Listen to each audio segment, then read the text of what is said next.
I first heard about the pocket mirrors on a drizzly Wednesday, the sort of day when rain slides down the glass in tired rivulets and the whole city seems to be holding its breath.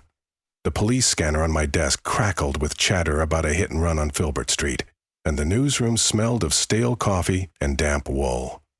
I was minutes from handing my editor yet another uninspired obituary when a junior reporter, Jamal, leaned over the partition. "Clara, did you notice all these recent fatalities have one thing in common?" "Bad timing," I muttered, only half listening. "Antiques," he whispered. "More specifically, an old-fashioned pocket mirror, found broken beside every victim." The word mirror tugged at some half-remembered curiosity, the ghost of a story I once chased and never caught. I opened the incident reports. 6 deaths in 2 weeks. A bus driver, a grad student, a florist, a city councilman, a subway conductor, and now the man on Filbert. Each scene included the same odd notation: small circular mirror, silver backing, shattered. Coincidence? Maybe. But coincidence is catnip to reporters. 30 minutes later, I was riding a streetcar toward Whitwell Row, home to dusty bookstores and stranger shops still. My umbrella drummed a soft tattoo against the window. I told myself I was chasing a pattern, but I was really chasing a memory, something my grandmother once said while brushing her graying hair. Mirrors lie, but they always get the future right in the end. I used to laugh at her. Now, I wondered if she'd ever met the proprietor of Curio & Sons. The bell above Curio & Sons tinkled, thin as brittle ice, when I pushed open the door. The smell hit first: cedar, lavender, and the faint metallic tang of old coins. Shelves balanced precariously against one another, crammed with porcelain dolls, tarnished compasses, and music boxes whose songs leaked out in tired sighs. Behind the counter stood a man who looked carved from candle smoke, tall, thin, with hair so pale it seemed translucent. He wore a brown waistcoat and a pair of spectacles perched upon a nose that had never known sunlight. "Welcome," he said, voice trailing off like the end of a match flame. A small brass nameplate read, "Mr. Lester." I introduced myself as a freelance writer researching consumer trends in vintage goods, careful to keep the notebook in my pocket. His milky eyes gleamed as though he'd already read my notes. "What draws you here, Ms. Avery?" "The mirrors," I said. I expected him to flinch or at least feign surprise. Instead, he smiled, revealing teeth so straight they looked arranged. "A marvel, aren't they? Exquisite German silver, turn-of-the-century etching. I have only 3 left. Would you like to see?" I didn't answer, but he disappeared into the back and returned with a velvet tray. Nestled inside lay 3 circular pocket mirrors, their backs engraved with looping vines and unfurling roses. They were oddly warm when he placed one in my palm, as though the metal remembered sunlight. "What's the catch?" I asked.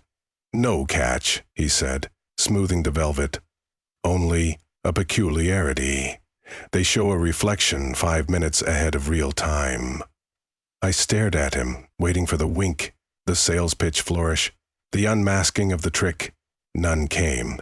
"So, if I look now, you'll see yourself as you will appear in 5 minutes. Useful, say, for adjusting your collar before an important meeting." His smile hinted at secrets untold.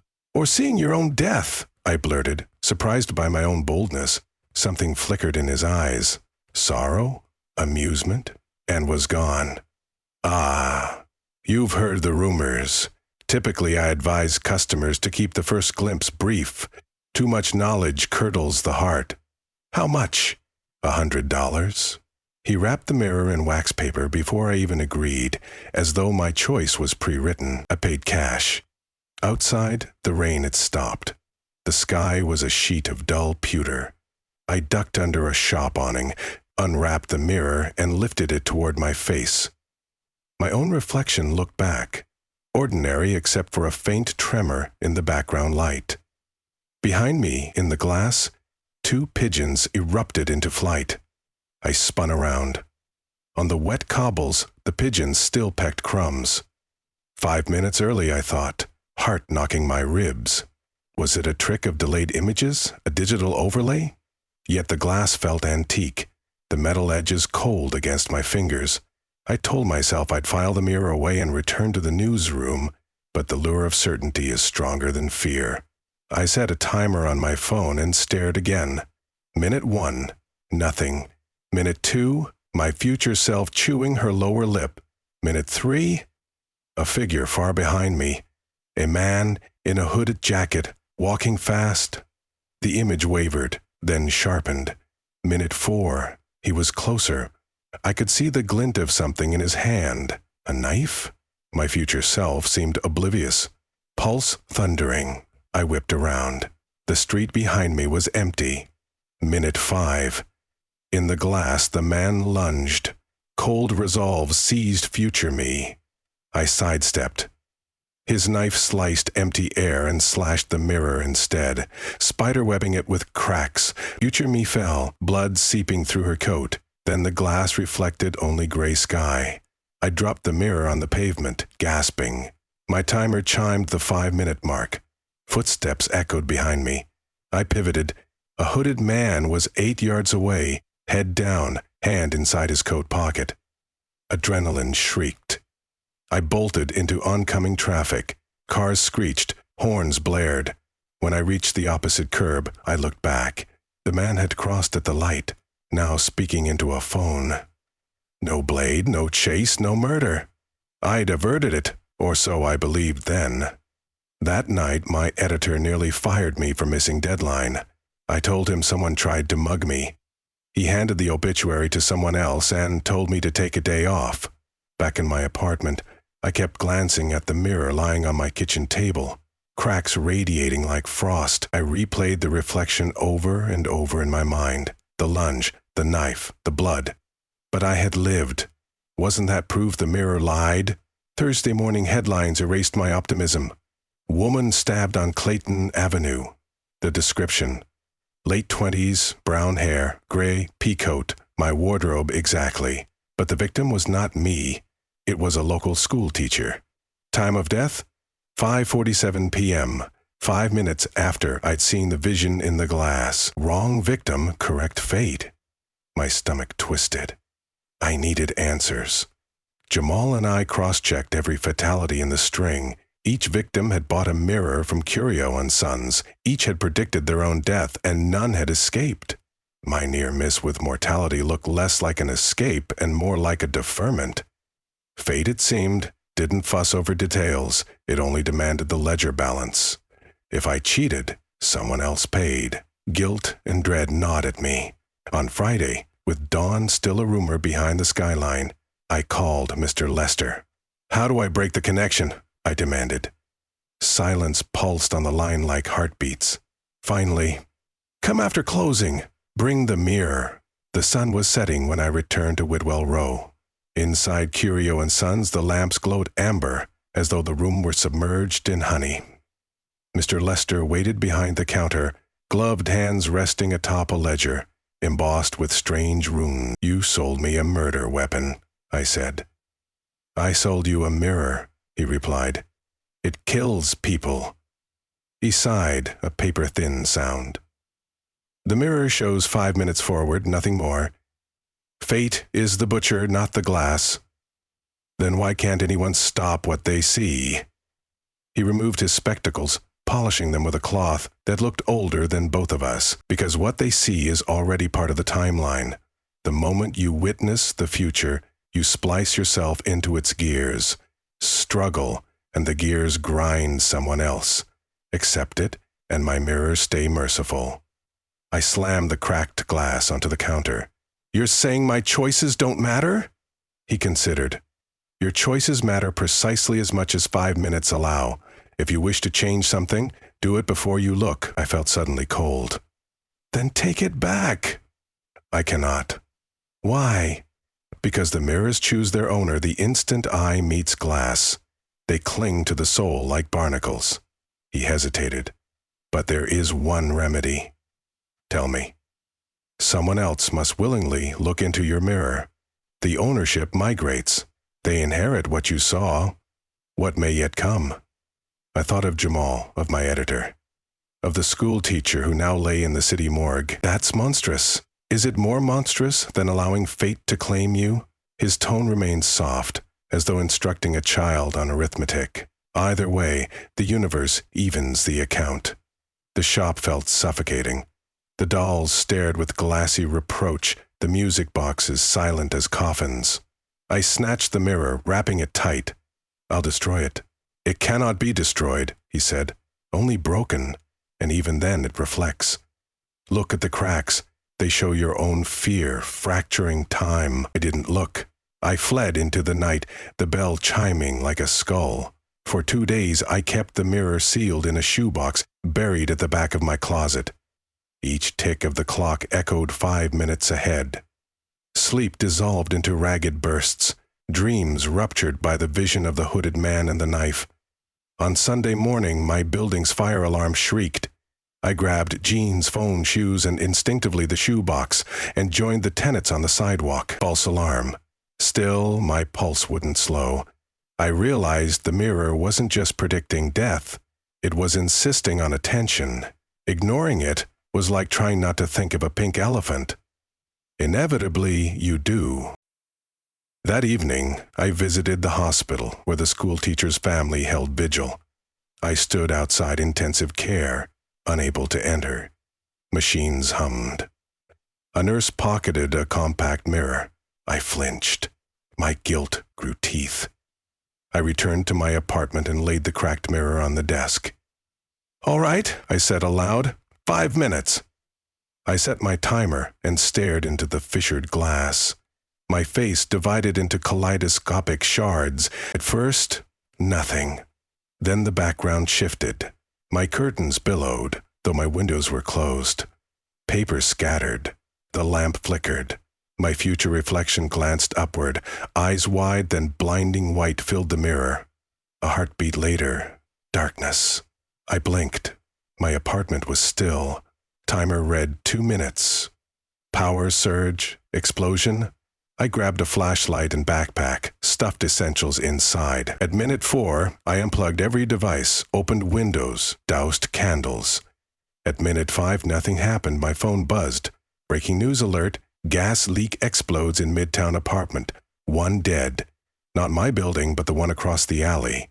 Floor aligned with mine. I watched smoke coil into the sky, sirens wailing. Fate had missed again, but only by a wall. My nerves frayed to threads. If the ledger demanded a life, who's next? I phoned Jamal. "Meet me at the pier," I said. "Bring your camera. I've got a lead." He arrived under sodium lights, camera bag slung, grin eager. Before conscience overruled impulse, I held out the mirror. "Take a shot of this," I said, "for the article." He lifted it, peering into the cracked surface. Time froze. I saw realization ripple across his face. The pigeons, the knife, maybe the explosion. I'll never know. He lowered the mirror, breathing hard. "What the hell?" Guilt hit like vomit. "I'm so sorry," I whispered. Behind us, tires screeched. A sedan careened onto the pier. Wrong gear. Driver screaming. Jamal shoved me away. The bumper caught him full on. Metal crunched wood. When the world steadied, Jamal lay twisted, blood mixing with salt water. The sedan idled, steam hissing from the hood. The driver staggered out, phone to ear, sobbing. I knelt beside Jamal, sobs choking me. His last words, 5 minutes. Not enough. I stayed with him until paramedics arrived. Then I walked, numb, to Curio and Sons. The journey felt carved from nightmare. Mr. Lester waited outside, as though summoned by tragedy. "You knew," I accused. "I suspected." He gestured toward the river. "The ledger is balanced, for now." I hurled the mirror at his feet. It broke anew, cracks within crack. "I won't live like this." "Then don't look," he said gently. I left him sweeping silver shards into a dustpan. Months passed. Therapy sessions, grief groups, restless nights. Jamal's family forgave me without ever knowing my sin. They called it freak accident. My article never ran. I quit reporting and took a job shelving books in the public library, where stories stay safely bound. Most days I managed to believe fate had moved on, but some part of me, raw as exposed nerve, awaited reckoning. One March afternoon, a school field trip filled the aisles with children's laughter. A girl maybe 8 years old tugged my sleeve. "Miss, look what I found." She held out a circle of mottled silver, edges scalloped with roses. A tiny crack spider webbed the glass. My heart iced over. "Where did you get this?" "On the floor by the Shakespeare shelf." I forced a smile. "Be careful, it's sharp." She peered into it, grin fading. "That's funny. I look different, like I'm older." I plucked the mirror from her hand. "Probably just dirty." My pulse hammered. "Ownership transfers when someone willingly looks," Lester had said. Was 5 seconds of a child's innocent curiosity enough? I thought of the ledger, jammed with columns of lives bought and sold. "No more," I vowed. After her class filed out, I locked the library doors early. In the basement archives, a furnace roared, temperatures high enough to warp steel. I pried the grate open, feeling the blast of heat. The mirror surface quivered, as if sensing doom. "You've shown enough futures," I muttered. I hesitated, recalling Lester's claim. It cannot be destroyed, only broken. But had anyone tried incineration? I tossed it under the coals. Flames licked the metal. The glass glowed red. A sound like distant thunder reverberated through the ducts. The building shuddered. I braced for smoke alarms, explosions. Nothing. The glow dimmed. When I raked the coals aside, only slag remained, shapeless, reflective still. A voice behind me. "That won't fix it." Mr. Lester stepped from the shadows, coat flecked with ash. "Mirrors are memory. Fire merely smudges the ink." "I'm done playing custodian," I snapped. "You already are custodian." He produced another mirror, pristine. They multiply when broken, like cells, each shard a new vantage. Burn one, to replace it. The truth landed like a tombstone. So there's no way to end this. Not while humans crave tomorrow. He offered the fresh mirror. "Take it. Keep watch over the minutes. They pass so quickly." I backed away. "No, then the next finder will, perhaps that little girl." His tone carried neither threat nor malice, only certainty. I imagined the child glimpsing her own funeral 5 minutes before balloons and cake. Imagined her parents helpless to prevent it. The ledger demanded names. Hand trembling, I accepted the mirror. That night I returned to my apartment and set it upright on the mantel. I brewed tea, fed the cat, wrote letters, life in 5-minute increments. Manageable. When the clock hand approached the hour, I took a deep breath and looked. My reflection stared back, serene. Behind me, the apartment door stood ajar. A figure stepped inside, hooded, knife gleaming. Again. I almost laughed. Some futures loop until they're honored. I placed the mirror face down on the mantel, heart steady. 5 minutes later, the lock clicked. I rose to meet whatever entered, tea still warm on my tongue. "Choices matter," Lester had said, "precisely as much as 5 minutes allow." This time, perhaps I would not dodge. Perhaps ledger and account could meet in quiet resignation. Yet as the door creaked, I felt no terror, only weary relief. The future had finally caught up with me, and 5 minutes was exactly long enough to say goodbye.